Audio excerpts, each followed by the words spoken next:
আসসালামু আলাইকুম। যারা আমাদের কাছ থেকে 3D স্যান্ড পেইন্টিং অর্ডার করেছেন, তারা অনেকেই এই 3D স্যান্ড পেইন্টিং সেটআপ করতে পারছেন না। তো কীভাবে সেটআপ করবেন চলুন দেখে নিই। দেখুন, আপনারা যখন প্রোডাক্টটা হাতে পাবেন তখন অবশ্যই এখানে কিছুটা হাওয়া থাকবে, যেটা হয়তোবা এরকম বুদবুদ থাকবে না। তো আপনারা ঝাঁকাবেন প্রোডাক্টটা সুন্দর করে, এভাবে ঝাঁকি দিবেন।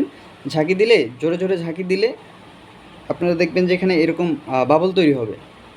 এই বাবলগুলাই হচ্ছে আপনার এভাবে যখন আপনি ঘুরিয়ে দিবেন, দেন হচ্ছে আপনার এই বাবলগুলা বিভিন্ন জায়গায় প্লেস হবে।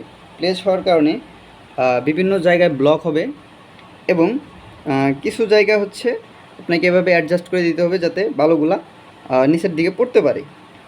তাহলে হচ্ছে আপনার সুন্দর সুন্দর দৃশ্য ক্রিয়েট হবে। এখন অনেকেই হচ্ছে প্রোডাক্ট রিসিভ করার পরে দেখতে পারেন যে হাওয়া অনেক বেশি অথবা হাওয়া নেই। তো এর জন্য হচ্ছে আপনাদের এই প্রোডাক্টের সাথে একটা সিরিঞ্জ দিয়ে দেওয়া হবে। এই সিরিঞ্জটা দিয়ে হচ্ছে আপনারা হাওয়া কম বেশি করতে পারবেন। তো আমি এই মুহূর্তে এই সিরিঞ্জটা নষ্ট করব না, কারণ এটা আমাদের একটা কাস্টমারের কাছে যাবে। আমার কাছে এরকম একটা সিরিঞ্জ আছে। তো এখানে দেখেন কিছুটা পানি আছে এবং বাকিটা হাওয়া। এই আমার যে বাবল দেখতে পাচ্ছেন, এইখানে যদি এর থেকে কম থাকে তাহলে আপনারা অবশ্যই হাওয়া অ্যাড করবেন কিছুটা, খুব বেশি না, তাহলে হচ্ছে আপনাদের এই বালুগুলা পড়বে না।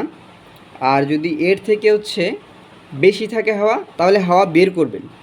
হাওয়া বের করবেন এবং হাওয়া বের করতে যদি আপনাদের চাপ অনুভব হয় যে বের হতে চাচ্ছে না, তাহলে কিছুটা পানি অ্যাড করবেন। তাহলে হচ্ছে ব্যালেন্স থাকবে, কারণ মাইনাস প্রেশার ফিল হইলে তখন আপনারা পানি অ্যাড করবেন। প্রেশারটা হচ্ছে আপনারা অবশ্যই ভালো মতো বুঝবেন। আশা করছি এটা আহামরি কিছু না। তো এরকম একটা সিরিঞ্জ তো পেয়ে যাচ্ছেন সেট আপ করার জন্য। জাস্ট হাওয়াটা একটু কম বেশি করে নেবেন। আর যদি পানি প্রয়োজন হয় তাহলে কিছুটা পানি অ্যাড করবেন। আর পানিটা হচ্ছে আপনার নর্মাল পানি, যেগুলো আপনারা বাসায় খাবার পানি হিসাবে ইউজ করেন। তো এটা নিয়ে কোনো সমস্যা নেই। তো এইভাবে হচ্ছে মূলত আমাদের প্রোডাক্টটা সেট আপ করতে হয়। দেন সেট আপ করার শেষে আপনারা যখন এই যে বাবলগুলো তৈরি করবেন ঝাঁকি দিয়ে, দেন সেট আপ করার শেষে আপনারা স্ট্যান্ডে জাস্ট রেখে দিবেন। স্ট্যান্ডে রেখে দেওয়ার পরে আপনারা জাস্ট অবাক হয়ে যাবেন, একটা ম্যাজিক্যাল দৃশ্য ক্রিয়েট হবে। জাস্ট অ্যামেজিং, যেটা দেখতেও অনেক সুন্দর এবং স্যাটিসফাইং। আপনারা এই বক্সের গায়ে হয়তো বা দেখতে পাচ্ছেন যে এরকম, ঠিক আপনারা যদি সুন্দর করে সেট আপ করতে পারেন, দেখেন এখানে একটু খেয়াল করবেন, এখানে সুন্দর করে বাবল তৈরি করা আছে।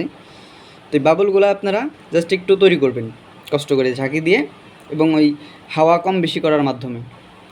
এতটুকু আপনাদের একটু করতে হবে। তারপরে হচ্ছে আপনাদের এরকম সুন্দর সুন্দর দৃশ্য ক্রিয়েট হবে। আর এক এক সময় এক এক দৃশ্য ক্রিয়েট হয়, যা খুবই সুন্দর। তো ভিডিওটা এই পর্যন্তই। আশা করছি এখন থেকে সেট আপ করতে পারবেন। সেট আপ করতে কোনো সমস্যা হবে না। আর কোনো সমস্যা হলে আমাদের হেল্পলাইন নাম্বারে অবশ্যই যোগাযোগ করবেন।